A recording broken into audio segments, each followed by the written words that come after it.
Est-ce que vous avez oublié? Est-ce que moi je vais mourir pauvre? Bisous madame.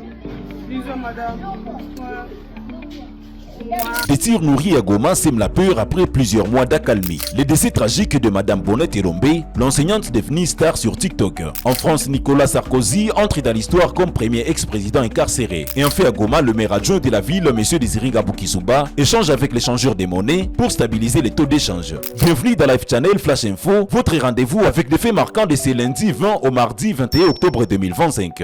De fortes détonations d'armes lourdes et légères ont secoué la ville de Goma dans la nuit du lundi 20 au mardi 21 octobre 2025. Après plusieurs mois d'accalmie, les habitants ont plongé dans la peur. Des tirs ont été entendus pendant plusieurs heures, notamment du côté de Mogonga et dans d'autres quartiers situés dans l'ouest de la ville. Selon plusieurs témoins, des coups de feu ont retenti jusque tard dans la nuit, semant la panique parmi la population. Pour l'instant, l'origine de ces tirs reste inconnue. Aucune autorité ne s'est encore prononcée, mais cette situation survient après des violents affrontements survenus la veille entre les Ouazalendo et les M23 dans le territoire de Nyiragongo, au nord de la ville. L'administration de la FC M23 affirme que la situation est sous contrôle, mais les habitants de Goma vivent toujours dans la crainte d'une nouvelle escalade des violences. À Kinshasa, la disparition de Madame Bonnette Elombe, alias Madame Elombe, a bouleversé les réseaux sociaux et le monde de l'éducation. Pour l'info, et dans la salle de classe pour donner cours Maman Elombe.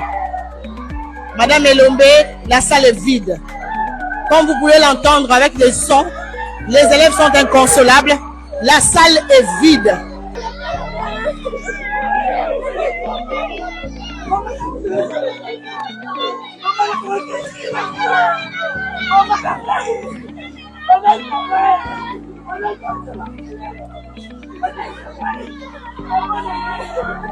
L'enseignante de l'école EPD Yolo Sud est décédée ce 20 octobre 2025 à l'hôpital du Cinquantenaire après plusieurs semaines de maladie. Connue pour ses vidéos pleines de joie avec ses élèves,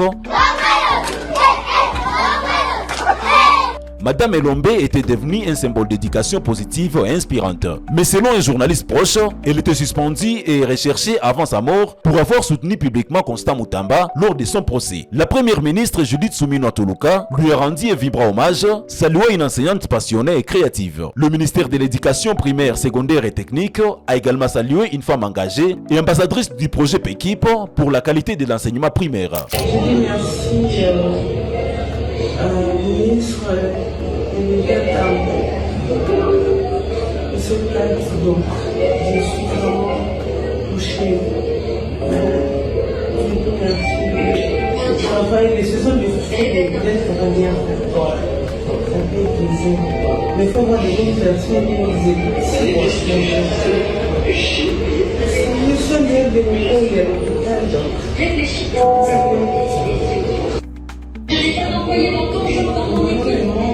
En France, une décision historique vient d'être rendue. L'ancien président Nicolas Sarkozy est devenu le premier ex-chef de l'État français à être incarcéré. Il a été condamné à 5 ans de prison, de 3 ans ferme, pour association de malfaiteurs dans l'affaire du financement libyen de sa campagne présidentielle en 2007. Selon la presse française, il sera écroué à la prison de la Santé à Paris, une première dans l'histoire politique française. Cette affaire, vieille de plus de 15 ans, repose sur des soupçons de financements occultes en provenance du régime de Muammar Kadhafi. Une condamnation qui secoue profondément la classe politique française. Terminons cette actualité dans la ville volcanique de Goma où la question du taux d'échange continue de faire débat.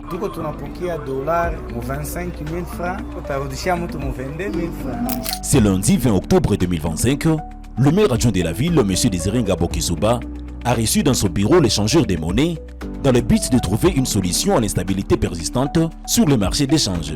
Cette rencontre intervient après la baisse notable du dollar sur le marché congolais, une baisse saluée par la population, mais dont l'impact réel tarde à se faire sentir.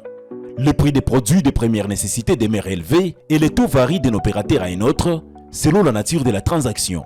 Face à cette situation, l'autorité urbaine a jugé nécessaire de rassembler les cambistes de la ville, souvent accusés d'être à la base de ces irrégularités, afin d'échanger sur des mesures urgentes de stabilisation.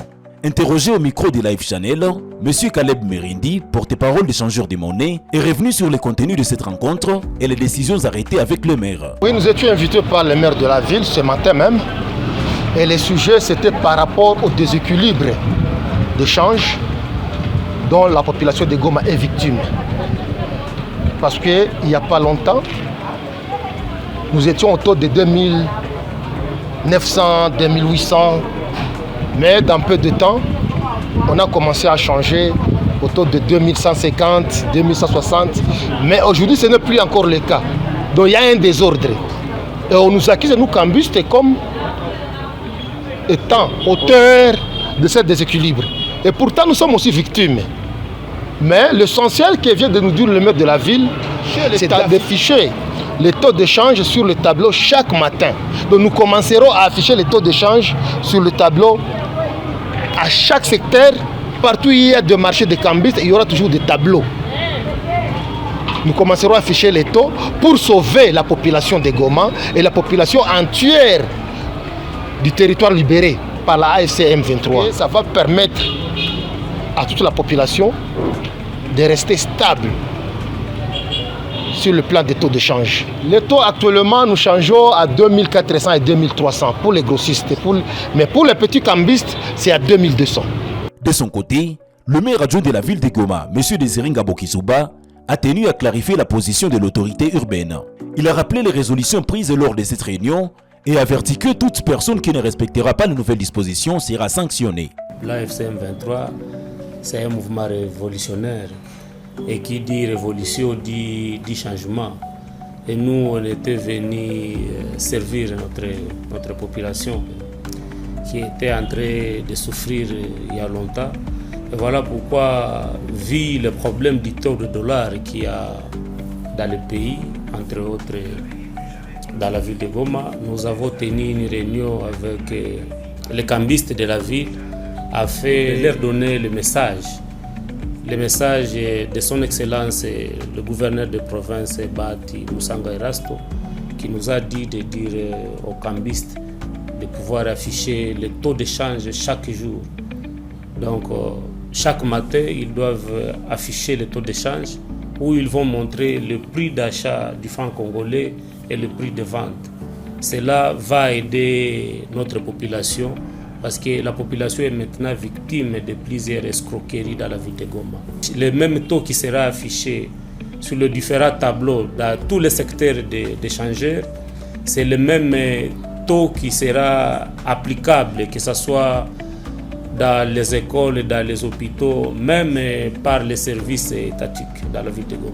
Alors que la population espère à une stabilité durable du taux d'échange, la mairie de Goma promet un suivi strict de décisions prises. Reste à voir si ces mesures pourront réellement rétablir la confiance sur le marché monétaire local. C'est la fin de votre Flash Info du 21 octobre 2025 sur Live Channel. Merci de nous avoir suivis. N'oubliez pas de vous abonner, de partager et d'activer la cloche de notification pour ne rien rater de nos prochaines éditions. A très bientôt pour de nouvelles actualités.